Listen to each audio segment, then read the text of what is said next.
nakasama. Sayang. Ay, sayang. Oo nga. Ang saya dito. Nandito kami sa Sapa. Ayan po ang tatlo, mukhang pagod na. Yan ang sapa.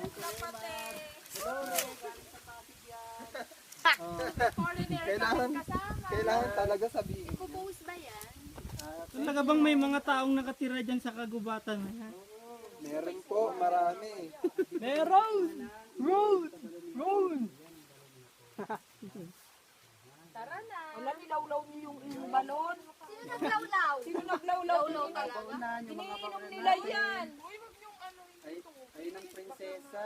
Naka, ano yan, naka, ano tawag dyan, naka-bonnet na rin. Ayan. Point. Ren. Ayan, prinsesa. Tingnan mo, Abi, yung mountain. Ay, raka mo ha, inggit ka. Ay, ang ganda dito. Ba't di ka sumama, daya mo? Ayan. Lahat. Aba, sabi na. Ayan si Glenn, si Papa Glenn, pagod na.